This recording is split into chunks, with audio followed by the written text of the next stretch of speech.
ಕೇರಳ ಕರ್ನಾಟಕ ಗಡಿಭಾಗದಲ್ಲಿ ಮತ್ತೆ ಕೋವಿಡ್ ಪರೀಕ್ಷೆಯನ್ನು ಮಾಡಲಾಗ್ತಿದೆ. ಮೈಸೂರು ಜಿಲ್ಲಾಸ್ಪತ್ರೆಯಲ್ಲಿ 20 ಬೆಡ್ ಅನ್ನು ರೆಡಿ ಮಾಡಲಾಗಿದೆ. ತಾಲೂಕು ಆಸ್ಪತ್ರೆಯಲ್ಲಿ 10 ಬೆಡ್ ಅನ್ನು ಕೋವಿಡ್ ಪೇಷಂಟ್ಗೋಸ್ಕರನೇ ರೆಡಿ ಆಗಿರುವಂಥದ್ದು. ಮೈಸೂರಿನಲ್ಲಿ 3 ಕೊರೋನಾ ಆಕ್ಟಿವ್ ಕೇಸಸ್ಗಳು ಪತ್ತೆಯಾಗಿರೋದ್ರಿಂದ ಕೇರಳಕ್ಕೆ ಹೋಗಿ ಬಂದವರ ಪರೀಕ್ಷೆಗೆ ಗಡಿಭಾಗದಲ್ಲಿ ಸಿದ್ಧತೆ ಆಗ್ತಾ ಇರುವಂಥದ್ದು. ಈ ಹಿಂದೆ ಕೋವಿಡ್ 1, 2, 3ನೇ ಅಲೆಯ ಸಂದರ್ಭದಲ್ಲಿ ಗಡಿಭಾಗದಲ್ಲಿ ಚೆಕ್ ಮಾಡುವಂತಹ ಕೆಲಸ ಆಗ್ತಾ ಇತ್ತು. ನೆಗೆಟಿವ್ ಸರ್ಟಿಫಿಕೇಟನ್ನು ತೆಗೆದುಕೊಂಡು ಬಂದರೆ ಕರ್ನಾಟಕದ ಗಡಿ ಒಳಗೆ ಬಿಡುವಂತಹ ಕೆಲಸ ಆಗ್ತಿತ್ತು. ಈಗ ಕೇರಳದಲ್ಲಿ ಕೊರೋನಾ ಸ್ಫೋಟ ಆಗಿದೆ, ಮಹಾರಾಷ್ಟ್ರದಲ್ಲಿ ಕೊರೋನಾ ಸ್ಫೋಟ ಆಗಿದೆ. ಹಾಗಾಗಿ ಗಡಿ ಜಿಲ್ಲೆಗಳಲ್ಲಿ ಹೈ ಅಲರ್ಟನ್ನು ಘೋಷಣೆ ಮಾಡಲಾಗಿದೆ. ಮೈಸೂರಿನಲ್ಲೂ ಕೂಡ ಈಗ ಮತ್ತೆ ಗಡಿ ಭಾಗದಲ್ಲಿ ತಪಾಸಣೆ ನಡೆಸಲಿಕ್ಕೆ ಸಿದ್ಧತೆ ಕೂಡ ಆಗಿದೆ. ರಾಜ್ಯದಲ್ಲಿ ಮತ್ತೆ ಕರೋನಾ ವೈರಸ್ ಸದ್ದು ಮಾಡ್ತಾ ಇದೆ. ರಾಜ್ಯದಲ್ಲಿ ಈಗ ಹಲವು ಜಿಲ್ಲೆಗಳಲ್ಲಿ ಭಾಳಷ್ಟು ಪ್ರಕರಣಗಳು ಕೂಡ ಈಗಾಗಲೇ ದಾಖಲಾಗ್ತಾ ಇರುವಂಥದ್ದು.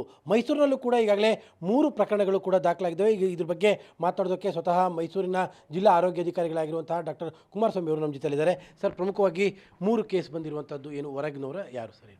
ನಮಸ್ತೆ.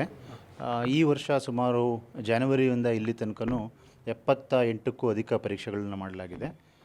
ದಿನಾಂಕ 23ನೇ ತಾರೀಕು 3 ಪಾಸಿಟಿವ್ ಕೇಸಸ್ ರಿಪೋರ್ಟ್ ಆಗಿದೆ. ಅದರಲ್ಲಿ ನಮ್ಮ ಜಿಲ್ಲೆಗೆ ಸೀಮಿತವಾಗಿ KR ನಗರ ತಾಲೂಕಿನಲ್ಲಿ 2 ಮತ್ತು HD ಕೋಟೆಗೆ ತಾಲೂಕಿಗೆ ಸಂಬಂಧಪಟ್ಟಾಗೆ 1 ಕೇಸಸ್ಸು ರಿಪೋರ್ಟ್ ಆಗಿದೆ. ಬಂದ ತಕ್ಷಣ ಎಲ್ಲ ಕೇಸಸ್ಸನ್ನು ಸಹ ನಮ್ಮ ಟೀಮ್ನವರು ಸಹ ಫಾಲೋಅಪ್ಪಲ್ಲಿದ್ದಾರೆ. ಅದರಲ್ಲಿ 2 ಕೇಸಸ್ ಏನಿದೆ, they are with severe type 2 uncontrol diabetes ಇದೆ, more than 60 years age group ಇದೆ. ಅವರಿಗೆ ಪಾಸಿಟಿವ್ ಬಂದಿರತಕ್ಕಂಥದ್ದು. ಹಾಗೆ ಮತ್ತು ಅವರ ಮನೆಗಳಲ್ಲಿ ಕ್ಲೋಸ್ ಕಾಂಟ್ಯಾಕ್ಟ್ಸು ಅವ್ರ ಬಗ್ಗೆಯೂ ಸಹ ಆ ಮಟ್ಟದಲ್ಲಿ PHCOs ವತಿಯಿಂದ ಮತ್ತು ವೈದ್ಯರ ವತಿಯಿಂದ ಮತ್ತು ಪರೀಕ್ಷೆ ಮಾಡಲಾಗಿ ಯಾವುದೇ ರೀತಿಯಾದ ಫರ್ದರ್ ಕೇಸಸ್ಸು ಕ್ಲೋಸ್ ಕಾಂಟ್ಯಾಕ್ಟ್ಸ್ ಎಲ್ಲ ಸಹ ರಿಪೋರ್ಟ್ ಆಗಿರೋದಿಲ್ಲ.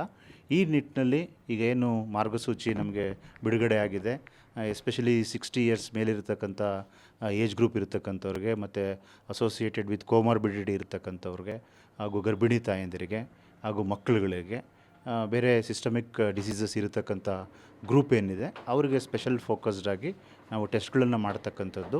ಈಗ ಆಲ್ರೆಡಿ ನಮಗೆ ಕೋವಿಡನ್ನು ಮೊದಲನೇ ಹಂತದಲ್ಲಿ ಯಾವ ರೀತಿ ನಾವು ಪ್ರಿವೆಂಟ್ ಮಾಡ್ಬೋದು ಅನ್ನೋ ನಿಟ್ಟಿನಲ್ಲಿ ಸಾಕಷ್ಟು ಇಲಾಖೆಗೆ ಅನುಭವ